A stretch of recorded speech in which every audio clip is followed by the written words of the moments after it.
Salut à tous, c'est Audrey, j'espère que vous allez tous très bien.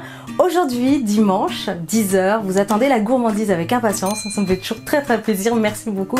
Et là, j'ai préparé une tarte à la rhubarbe, aux pommes et aux amandes. C'est fameux, économique, très simple à préparer et c'est surtout que c'est la saison de la rhubarbe, ça commence, donc faut pas la rater parce que cette saison est vraiment très courte. Donc on fonce et on fait de superbes tartes à la rhubarbe. Allez, vous êtes prêts? Toutes les étapes en vidéo, c'est parti! Pour cette recette, on aura besoin d'un bon kilo de rhubarbe, généralement c'est vendu comme ça en botte. Ensuite on aura besoin d'une pâte feuilletée, mais si vous préférez vous pouvez utiliser une pâte brisée.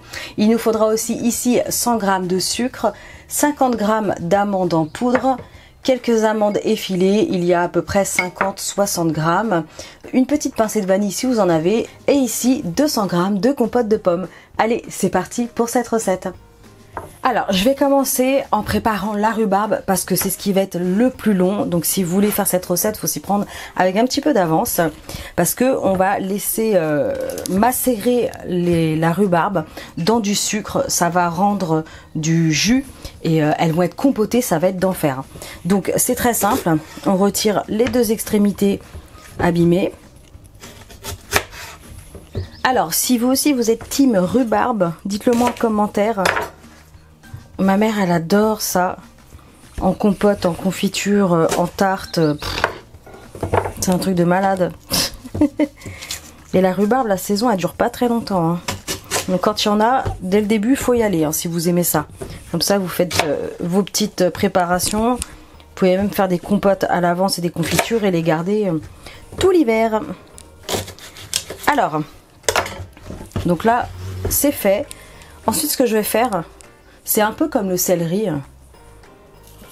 Il y a une partie un peu filandreuse. Je vais retirer cette... vraiment juste la première couche comme ça. En tirant. Avec le couteau. Hop. En quelque sorte, on les épluche. Je vais faire la même chose avec tout le reste. Et ensuite, je vous montre les prochaines étapes. Donc voilà, je me suis débarrassée de la partie un petit peu filandreuse. Et ce que je vais faire ensuite, c'est que je vais les tailler tout simplement en rondelles, pas trop fines, pas trop épaisses. Ok, donc j'ai tout placé dans un grand saladier. Et ce que je vais faire maintenant, c'est que je vais ajouter le sucre. Et c'est ce qui va faire dégorger en fait l'eau de la rhubarbe. Ça va donner un jus, mais ça va leur permettre surtout de se compoter. Donc si vous avez le temps, vous laissez toute la nuit et sinon si vous êtes pressé, au moins 3-4 heures. Donc là on mélange bien pour que le sucre s'imprègne bien dans la rhubarbe.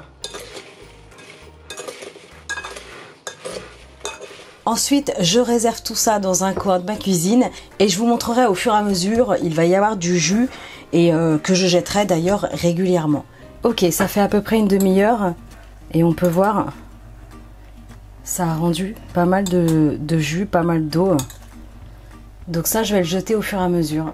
Alors, ça fait donc 3h30 que là, c'est en train de se compoter tranquillement.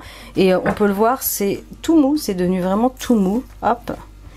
Et ce que j'ai fait, c'est que comme je vous ai montré tout à l'heure, j'ai vidé en fait au fur et à mesure l'eau qui ressortait. Donc là, c'est bon. Je prends un plat à tarte. Le moule, c'est 24 cm de diamètre.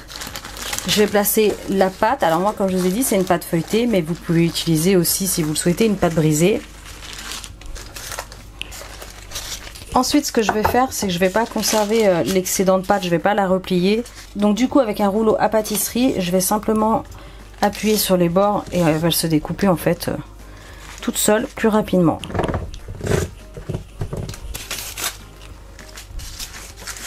Donc ça, ne le jetez pas, vous récupérez. Et s'il vous reste de la rhubarbe, vous faites des petites tartelettes, du coup, avec ça. Donc, on a notre fond de tarte. Je pique le fond pour éviter que ça se soulève à la cuisson.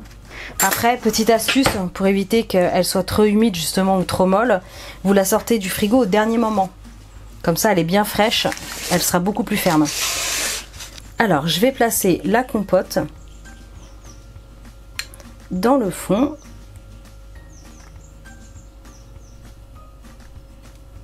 J'ajoute l'amande en poudre. Alors l'amande c'est vraiment facultatif, mais c'est très très bon. Moi j'adore ça. Ça apporte vraiment beaucoup de saveur. Et c'est très agréable en bouche. Je vais répartir la moitié des amandes effilées pour donner un petit croquant. Et je vais ajouter mes petits morceaux de rhubarbe qui ont bien compoté dans le sucre.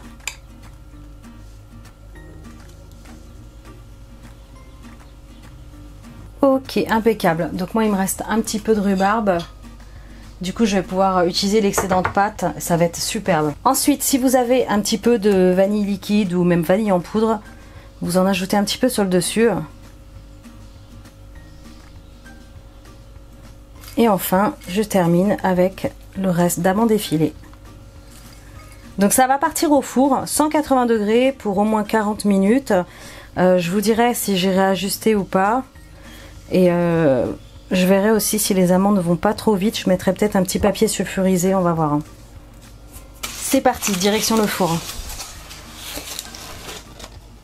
Ok, donc la tarte sort du four et elle a passé exactement 50 minutes, je vous le rappelle, à 180 degrés et je l'avais placée à mi-hauteur. Donc là, les amandes ont bien grillé, j'ai pas eu besoin de couvrir ou quoi aux caisses, c'était impeccable. Tout est bien compoté au niveau de la rhubarbe, c'est fondant et on peut voir le pourtour ici, c'est bien doré au niveau de la pâte, donc c'est impeccable. Ce que je vais faire, c'est que je vais juste la sortir du moule, je vais la placer sur une grille pour la laisser refroidir complètement et comme ça je pourrai vous montrer ensuite une belle part.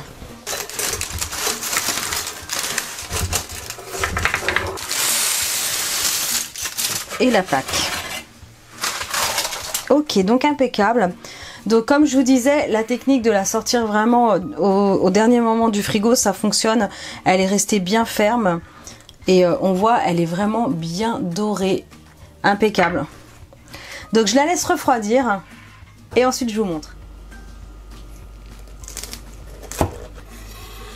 Waouh, regardez. Oh, avec les amandes, la compote. Oh là là. Allez, c'est parti. Dégustation. Oh, c'est magnifique. Un